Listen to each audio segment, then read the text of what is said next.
everyone, and welcome to Kilowatt. My name is Bodhi, and I am your host, and I feel like I'm somehow getting the intro wrong every time I do it. I don't know why, but it doesn't feel right. I got a new setup, trying some different things with the mic, trying some new software, like a plugin to make it sound better. So hopefully the podcast sounds better. Let me know if it does. But yeah. Last week, I mentioned that I was going to create shorter shows, like, at max, maybe 15 minutes, pushing 20 minutes at the high end. Well, I can tell you that this week I absolutely ignored that. And I have a normal show for you this week. Next week, though, I'm going to honestly start slowing down so that I could rest. But for whatever reason, I was just like, no, add more stories. I really enjoy doing this, even though, everybody needs a break from what they're doing every now and again. But I really do enjoy the show. And all of these news articles, they just tickle me. They excite me. And I'm excited to share them with you. So let's jump into our first news story. Let me scroll back to the top of my page. Last week, Jessica Kirsch, happy birthday, by the way, Jessica. Jessica Kirsch and I discussed Starlink, and this week we got news that SpaceX is officially offering Starlink for RVs. Now, if you remember, one of the things that we discussed was you could roam with Starlink now for I think it was an extra $20 a month. Well, now we know why. You can throw this Starlink dish on top of your RV and you're good to go. Elon did say that it doesn't make sense to put it on a car. However, we know from what Jessica told us is she's just strapping it with a bungee cord to the top of her Kona. So it can be done. It's not meant to be used during, while you're driving, but it can be done and you can still drive around with it on top of your car because Jessica does it. And then just kind of as a side note for SpaceX, before we move on to our next story, they have provided 12,000 Starlink dishes to Ukraine. So that's pretty impressive. Ford has officially started customer deliveries of the F-150 Lightning. You know what? I'm really desperate to test this vehicle out. So I actually, with my kids in the car, drove to a Ford dealership. They have like a dealership farm where they got all these dealerships planted in one little area. So we drove to the dealership farm and we tried to find an F-150 Lightning to test drive. They didn't have one. I'm not surprised. So then I was like, okay, let's go to the Hyundai and Kia dealerships and see what they have. There are no Ioniq 5s and there are no EV6s to be found on those lots. And at the one that I went to, or the area that I went to, like the Hyundai lot and the Kia lot were almost bare. But it is the weekend before Memorial Day. So it's very likely that there's an offsite sale somewhere that I'm just not aware of. So, yeah, but, exciting for everybody who's planning on getting their Ford soon. The Lucid Air Touring Edition. This is a $95,000 version of the car. It starts at $95,000. It'll be available for customers in Q4 of 2022. It was just originally supposed to come out in Q3 2022. A 1/4 slip is not the end of the world. What might be the end of the world is that Lucid is recalling 1,117 vehicles due to wiring issues. I don't know how many vehicles Lucid has shipped at this point, but 1,117 might be all they've shipped. So it's a pretty significant percentages of the vehicles they've shipped, but it's not, at least according to Lucid, it's not as big of a deal as you think. The harness that houses the Ethernet wiring may not be secured properly, and if through friction or whatever, if this fails, the displays that you see, like the instrument cluster and the infotainment display, they may actually fail. So it's definitely not optimal, but it's not like your car catches on fire. It's just you maybe have to pull over. I don't know exactly what the protocol is. But anyway, they're recalling those vehicles so they can get them fixed. And our last story in the EV segment is Bank of America is partnering with Electrify America to install DC fast chargers at their retail locations. So I didn't know this, but right now there are 192 EV chargers at 51 Bank of America locations. That's pretty cool. By next year, they're going to actually double that number. So that's really impressive. Honestly, not a good enough reason for me to bank at Bank of America, but a good enough reason for me to take my EV and park in front of a Bank of America. In our Tesla news this week, Goodyear is testing their airless tires or non-pneumatic tires on a Model 3, and the results are actually very encouraging. So just in case you missed it, we talked about this back in January, and instead of an empty cavity filled with air, the tire actually has like this web of supports in there. And this web of supports allows the tire to keep its preferred shape, which is round. I think this is really cool. I don't know exactly when the tires are going to be officially released, but I do know that when they come out, or actually I don't know for certain, but I feel confident that when they come out, they're going to be very expensive. You know what else is going to be expensive? Tesla's research partner, Dalhousie University, pretty sure I said that right, filed a research paper on a high energy density battery. Now, be prepared because this paper has a really, really cool name. It is LI bracket NI 0.5 MN 0.3 CO 0.2 bracket O2 as a superior alternative to LiFePO4 for long-lived, low-voltage lithium-ion cells. Now, I'm going to be honest with you. I was not able to read the actual paper because you have to have a subscription to this service, which I will get to here in just a second. It's the Journal of Electrochemical Society. Journal of the Electrochemical Society. So if you want to go and read the paper, go search it out there. But I don't have a subscription, so I wasn't able to read it. But I did try and read the abstract. And I'm not going to lie to you, folks. The only thing that I understood in the abstract were, simple words like are, by, the, that. I understood that stuff. The stuff in between that stuff, I didn't understand so much. And then I understood pouch cells. And if you don't know what a pouch cell is, that's okay. We're all on our own journey. My daughter spent an hour at dinner time and earlier today, a total of an hour, trying to convince me that dinosaurs didn't exist and it's just an amalgamation of bones that just rested in the same place and somehow fused together. So we're all on our own journey. My daughter is on the journey to become a conspiracy theorist, but that's neither here nor there. Anyway, pouch cells are batteries that are typically, flat instead of the cylindrical shape that we know, like what Tesla puts in their vehicles. They come in a variety of different shapes and sizes. They're not like a purse. They're a solid cell. When we eventually get solid state batteries, which is the holy grail of battery cells, it'll have to come in a pouch format because according to adionics.com, that is the only way that solid state batteries will work. So there's a link in the show notes for the Adionics article if you want to read that. And like I said before, if you want to read more about this, check out the Journal of Electrochemical Society, of the Electrochemical Society. We've talked about Tesla using the 6,000-ton Giga Press to form the front and back underbody of the Model Y. We've talked about that a lot. Today, we're going to talk about a 9,000-ton Giga Press. IDRA, the company that Tesla buys these monstrous machines from, is teasing a 9,000-pound Giga Press and is even showing off this bad chicken during an open house event from June 6th to June 14th. Now, I didn't write down where this open house was because I don't know that any of you are going to go there.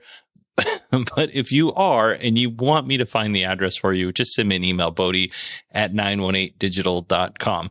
Now, we don't know who they're building this 9,000-pound Giga Press for, but Elon has mentioned in the past that the Cybertruck would need at least an 8,000-pound Giga Press.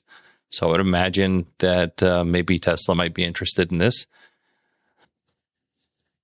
Tesla has a new software update. And in this software update, you're going to get better range calculation and the ability for media accounts to be linked to drivers' profiles. So this is really good news for, I don't know, like Brad and Sierra, for instance. When I took their car for a month, I didn't have my own profile, but if I put on the Spotify playlist, I had to listen to a like Taylor Swift, Katy Perry playlist because that's what Sierra has set up. Or it could be Brad's playlist. I don't know. Like I'm not judging anybody. But if you share a car with somebody and you don't like the music that they listen to, then you're golden because you can set up your own profiles. So that's really cool. In terms of the range calculations, this is something that Tesla has had, I think, since 2017, somewhere around there. When you enter your destination into your navigation screen, it'll calculate roughly how much energy you'll have left or how much range you'll have left at the end of the drive, or, how much range you'll have when you get to a certain charger, that kind of thing. Well, now the car does a better job at making these calculations. And this stuff isn't new. It's like they've updated the algorithms and the machine learning and all the stuff that goes into it, the programming.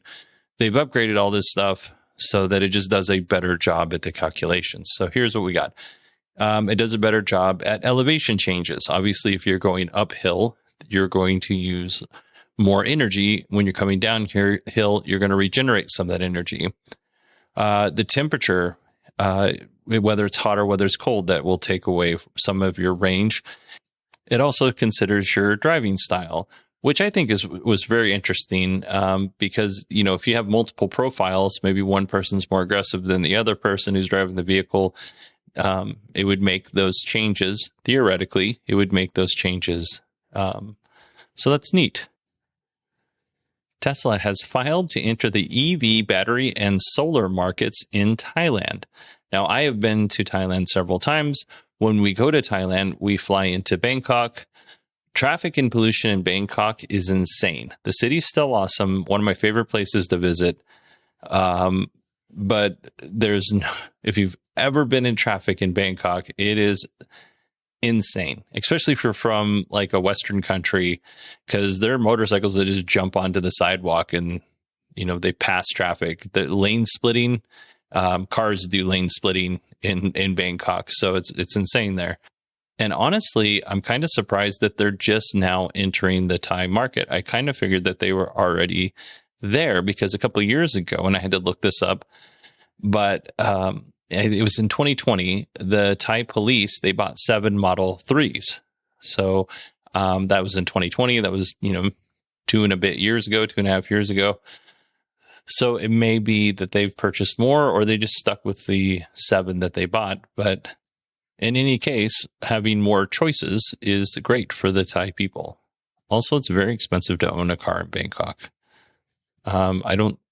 We always take public transportation or rent like a car that has a driver with it because, they drive on the other side of the road there. And then also because traffic is so insane, I would not trust myself to drive there.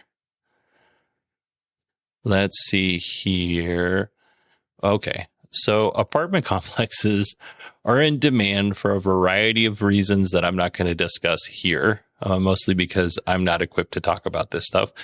But, it's very expensive to buy a house. It's also very expensive to rent an apartment.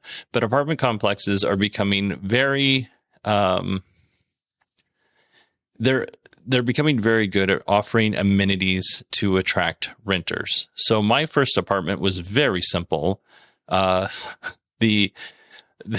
people that lived directly below me parked their motorcycle inside their living room, and that was an amenity because they didn't have to park it outside.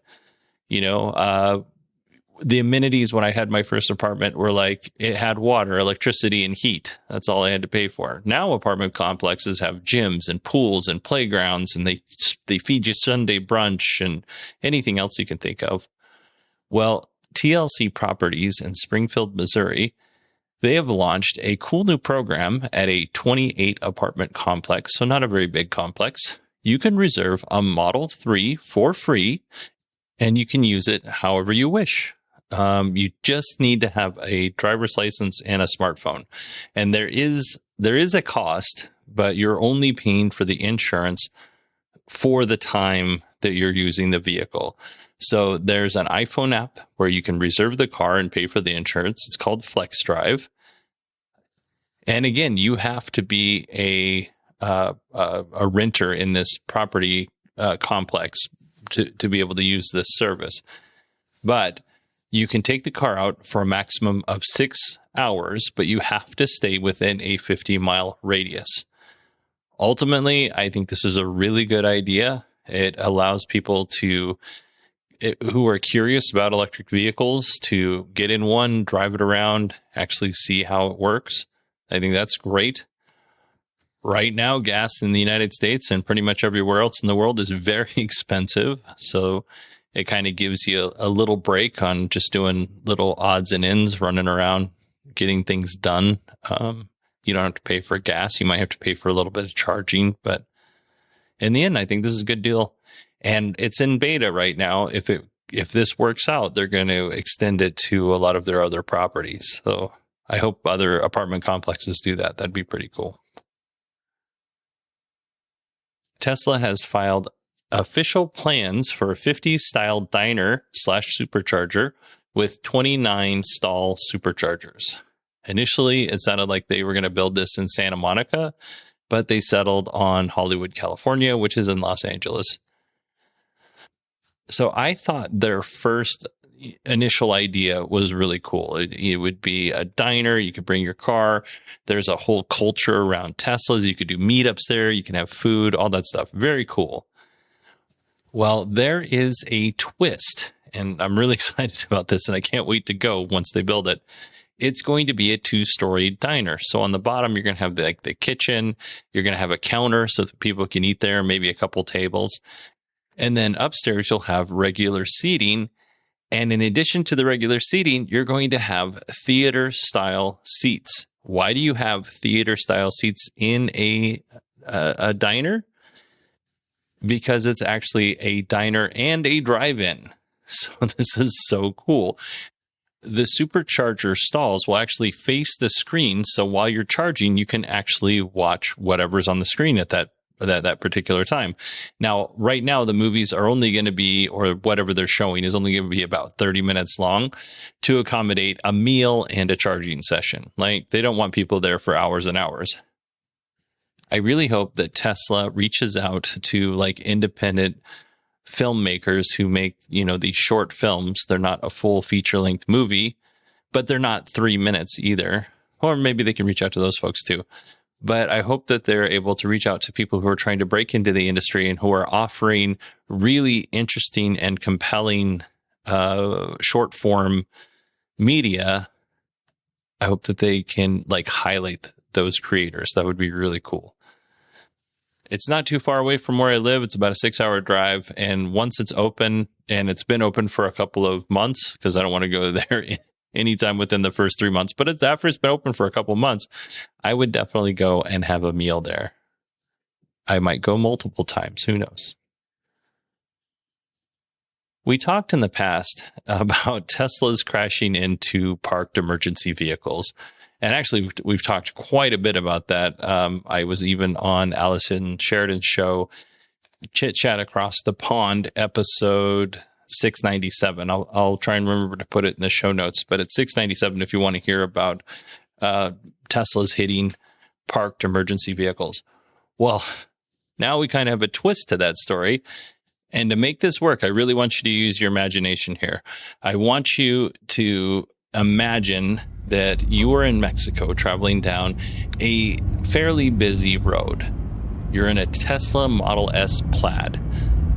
You're listening to some music. You're not bothering anybody. You're just having a great time driving this beautiful car. All of a sudden, someone hits you from behind. Startled, you check your rearview mirror and you see the grill of a police car. And as you pull away from the car a little bit, as that police car starts to brake, you notice that they have their lights on, but no siren. In the United States, running your lights without your sirens is a no-no. especially for the fire department. I don't know how it works for the police department, but if your lights are on, your siren should be on. And if your siren is on, your light should be on. Here's the thing, though. We kind of skirt that rule a little bit, because if we're pulling into your neighborhood at 3 o'clock in the morning and we have our lights on, we don't want to wake you up. So we'll actually turn our siren off. But in general, especially if you are cruising down a busy road, if your lights are on, your siren should be on for sure. Now, the police officer, he took total responsibility for the accident.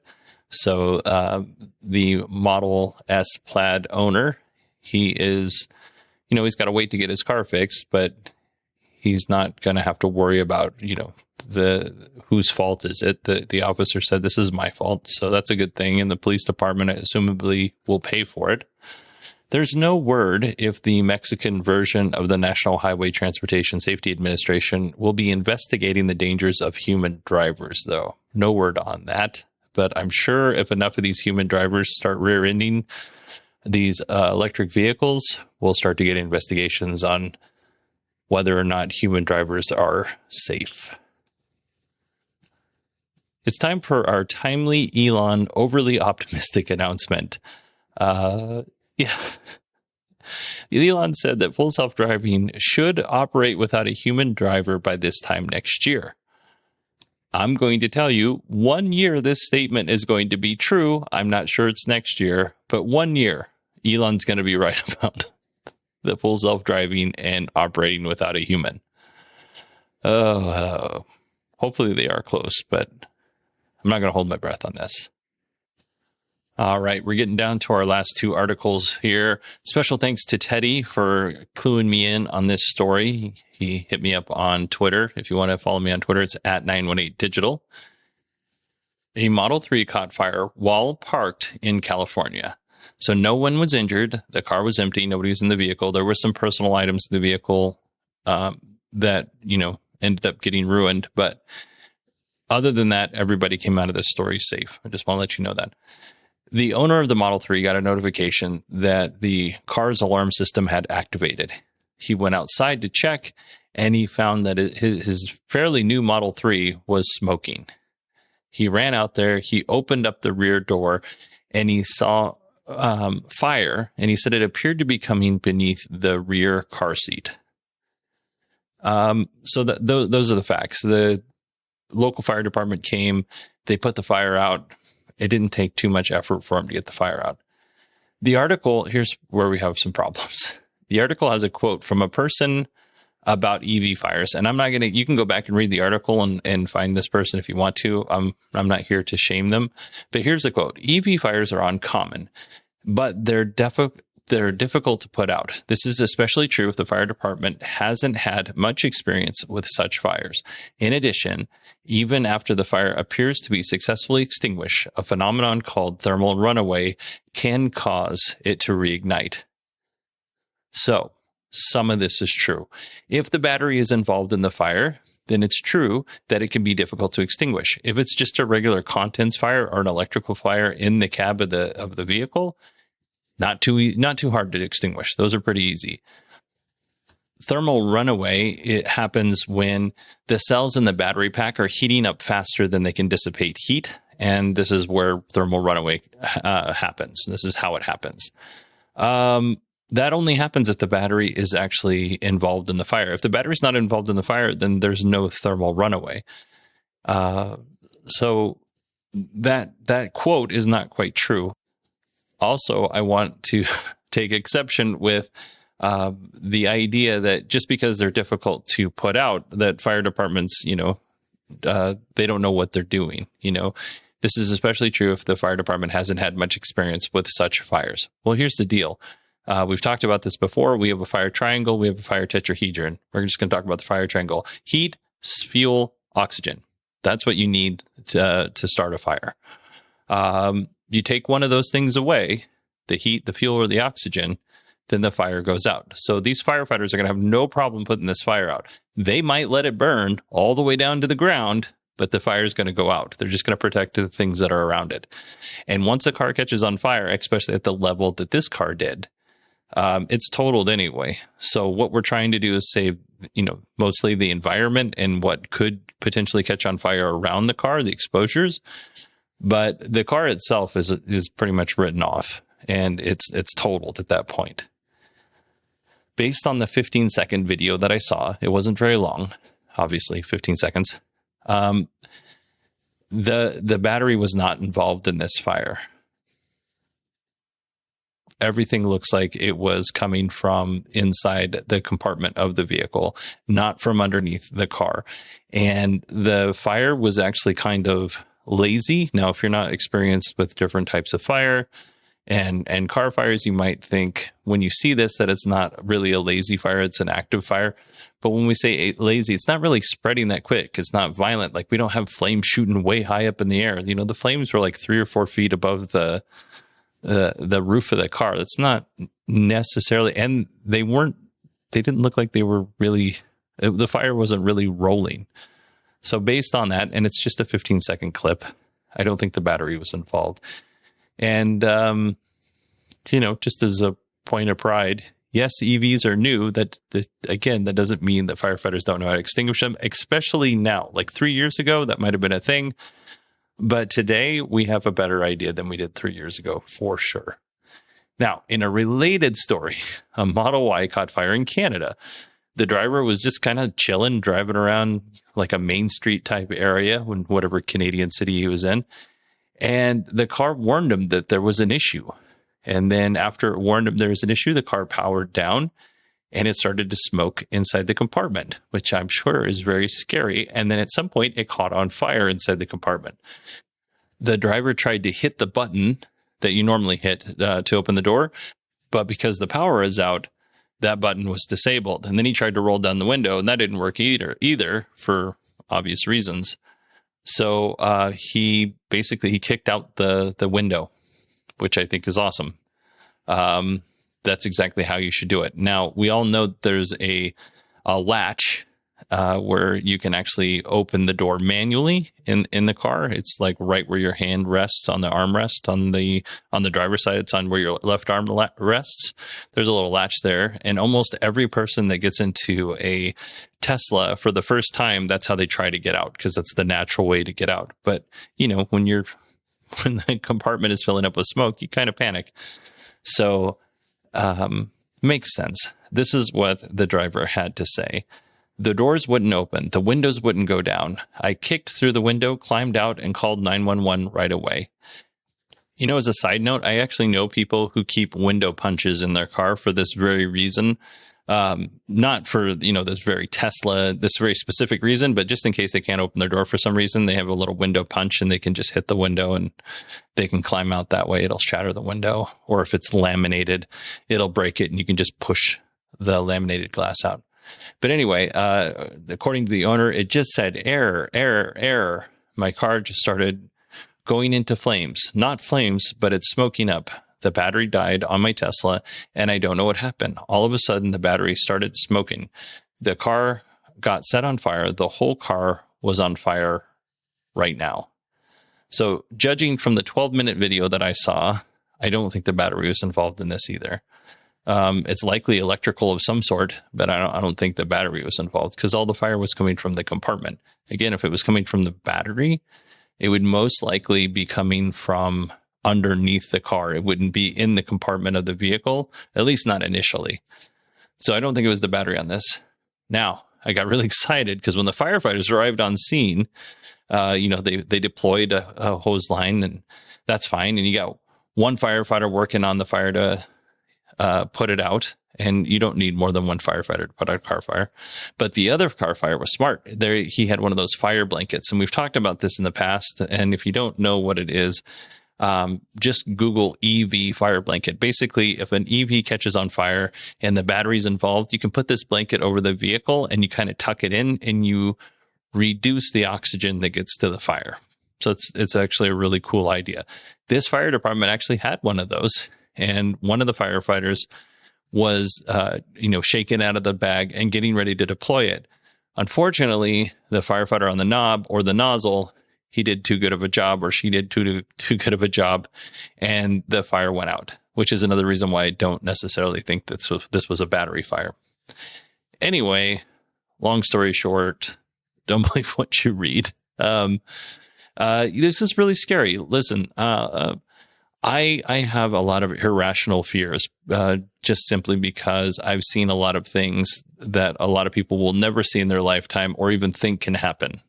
I have these fears. Like, I am terrified that my kids are going to fall down the stairs, because I've seen kids and adults fall down the stairs and seriously injure themselves. And my wife keeps telling me I need to chill out about it. And I probably do. But so I understand. That these things are scary. I understand that, they kind of play on that primal part of our brain where we're like, hey, you got to stay alive, fire bad.